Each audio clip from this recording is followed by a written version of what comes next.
नमस्कार। आप सभी का बहुत बहुत स्वागत है एक बार फिर से आपके अपने YouTube चैनल ऑल योजना इन्फो में। मेरा नाम है अरुण लोधी और आज की इस वीडियो में हम बात करेंगे मध्य प्रदेश की महिलाओं के लिए सबसे कल्याणकारी योजना, जिसके जरिए महिलाओं को सरकार हर महीने आर्थिक सहायता देती है। तो अगर आप भी एक महिला है, आपके परिवार में महिला है, तो जरूर इस वीडियो को देखिएगा और सारी जानकारी मैं विस्तार से देने वाला हूं कि आपकी पात्रता क्या होगी, क्या दस्तावेज इसके लिए लगेंगे, क्या आपको इस योजना से फायदा होता है और इसका फॉर्म कैसे भरेंगे। सारा सही तरीका मैं इस वीडियो के जरिए आपको शेयर करने वाला हूं। पूरा वीडियो अंत तक देखिएगा और इस वीडियो को शेयर भी कीजिएगा अपने और भाई बहनों को। अगर आप चैनल पे नए हैं और ऐसी ही सरकारी योजनाओं की, चाहे केंद्र सरकार की हो चाहे राज्य सरकार की हो, सही और सटीक और सरल भाषा में पाना चाहते हैं तो हमारे चैनल से जुड़िएगा, हमारे चैनल के सदस्य बनिएगा ताकि आने वाली वीडियो सबसे पहले मिल सके। तो चलिए बिना विलंब किए हम आगे बढ़ते हैं और आ जाते हैं ऑफिशियल वेबसाइट में। मध्य प्रदेश की लाडली बहना योजना के लिए ऑफिशियल जो पोर्टल है वो यही है। ये इसका लिंक आप देखेंगे cmladlibehna.mp.gov.in। यहां पे आपको सारी सही सटीक जानकारी मिलती है। लाखों बहनों को इस योजना के जरिए हर महीने पैसा मिल रहा है। अगर आपका पैसा रुक गया है, आप कमेंट जरूर कर देना। आपको पैसा नहीं मिल रहा है तो भी आप कमेंट जरूर करना। सबसे पहले हम जानते हैं इस योजना में अगर आपको शामिल होना है तो इसकी पात्रता क्या है। अगर आपको मध्य प्रदेश की मुख्यमंत्री लाडली बहना योजना से जुड़ना है तो इसके लिए पहली शर्त है कि आप मध्य प्रदेश के मूल निवासी होना चाहिए। आपकी समग्र आईडी यहां की होना चाहिए। अब इसमें विवाहित हो, हमारी कल्याणी बहनें हो, तलाकशुदा हो, परित्यक्ता महिलाएं हो, वो सभी इसमें शामिल हो सकती हैं। उन सभी को इस योजना के भीतर फायदा मिलता है।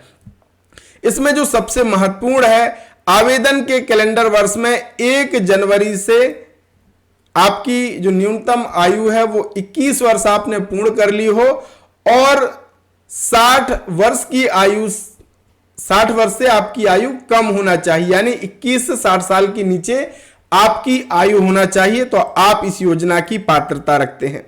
अब इसमें कौन कौन अपात्र होगा ये भी समझ लीजिए। जिनके परिवार की सम्मिलित रूप से वार्षिक आय 2.5 लाख रुपया से अधिक होगी उन्हें इस स्कीम का फायदा नहीं मिलेगा। अगर जिनके परिवार का कोई भी सदस्य आयकर दाता होगा, इनकम टैक्स पेई होगा, उनको इस योजना का फायदा नहीं मिलेगा। इसके साथ ही साथ अगर जिनके परिवार का कोई भी सदस्य भारत सरकार या राज्य सरकार की शासकीय विभाग, उपक्रम, मंडल, स्थानीय निकाय में नियमित संविदा स्थायी कर्मी के रूप में नियोजित होगा या सेवानिवृत्ति उपरांत पेंशन प्राप्त कर रहा होगा तो उन्हें भी इसका फायदा नहीं मिलेगा। इसके साथ ही साथ जो स्वयं भारत सरकार या राज्य सरकार की किसी भी योजना अंतर्गत प्रतिमाह 1250 रुपया उससे अधिक की राशि प्राप्त कर रहे हैं, वो भी इस योजना का लाभ प्राप्त नहीं कर पाएंगे। अब बात कर लेते हैं कि क्या फायदा इस स्कीम से आपको होता है। तो प्रत्येक महिला जो पात्र है उसको मध्य प्रदेश शासन की तरफ से 1250 रुपया मिलते हैं। अभी रक्षाबंधन आ रहा है तो रक्षाबंधन में 1250 प्लस 250 रुपया का सगुन मध्य प्रदेश सरकार की तरफ से दिया जाएगा, यानी 1500 रुपया। और दिवाली से, ये जो दिवाली आ रही 2025 की, इससे लगातार फिर 1500 रुपया प्रतिमाह हमारी बहनों को मिलने वाला है। यानी इसमें हर महीने भुगतान किया जाता है आर्थिक सहायता का। और ये जो पैसा होता है ये सिंगल क्लिक के जरिए डीबीटी इनबिल्ड खाते में, यानी डायरेक्ट बेनिफिट ट्रांसफर के जरिए हमारी बहनों के खाते में सीधे डाला जाता है। अब अगर इसमें कोई महिला है जो सामाजिक सुरक्षा पेंशन के अंतर्गत पेंशन प्राप्त कर रही है, जैसे कि हमारे दिव्यांग बहनें हो गई, हमारी कल्याणी बहनी हो गई, तो उनको 1250 रुपया से जो कम मिल रहा है उसमें मान लीजिए 600 मिल रहा है, 600 में और मिला दिया जाएगा ताकि 1250 रुपए उन्हें प्राप्त हो। ऐसा नहीं कि 600 वो अलग और ये 1250 अलग, ऐसा नहीं, 600 रुपया में और मिला करके पूरा 1250 रुपया उन्हें प्रतिमाह दिया जाएगा। इस तरीके की व्यवस्था इस स्कीम में की गई है।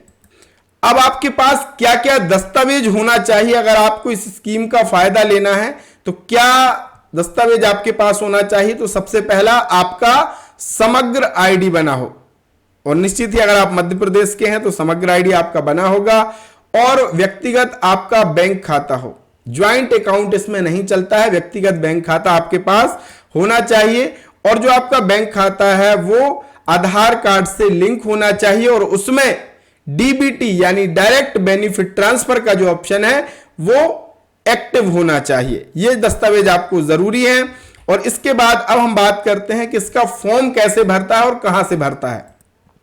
तो मैं यहां पे स्पष्ट कर दूं, आज की तारीख तक अभी लाडली बहना योजना के जो नए रजिस्ट्रेशन है वो फिलहाल बंद है, पोर्टल उसके लिए बंद किया गया है। लेकिन जो आवेदन की प्रक्रिया होती है, जो फॉर्म आपके भरते हैं वो पंचायत स्तर से भरते हैं, यानी पंचायत के जो ग्राम रोजगार सहायक हैं, सचिव महोदय हैं, उनकी आईडी विभाग की तरफ से बनाई गई है। वो लाडली बहना ऐप या पोर्टल पे लॉगिन करके उसमें आपका आवेदन लेते हैं, और आवेदन के समय महिला की लाइव फोटो खींची जाती है। जब आवेदन आपका होता है तो महिला की लाइव फोटो खींची जाती है, और उसके बाद आपका आवेदन सबमिट होता है। आवेदन सबमिट होने के बाद आपको एक पंजीयन क्रमांक मिल जाता है। लाडली बहना योजना में जो पात्र महिलाएं होती हैं उनकी अंतिम सूची को पंचायत स्तर पर चस्पा भी किया जाता है। अगर किसी को कोई दावा आपत्ति है तो वह पंचायत कार्यालय में या सीएम हेल्पलाइन के माध्यम से अपनी आपत्ति को प्रस्तुत कर सकता है, और पूरी जांच के बाद अगर आप पात्र हैं तो आपको लाडली बहना योजना का फायदा मिलता है। अगर आपको लाडली बहना योजना का पैसा मिलते मिलते बंद हो गया है तो कमेंट जरूर कीजिएगा, क्या समस्या आपको आ रही है। निश्चित ही मैं उसका समाधान आपके लिए लेकर के आऊंगा। तो चैनल को सब्सक्राइब कर लीजिए, ऐसी ही सरकारी योजनाओं के लिए, ऐसे ही नए नए अपडेट के लिए। मिलेंगे अगले वीडियो में, तब तक के लिए बहुत बहुत धन्यवाद। जय राम जी।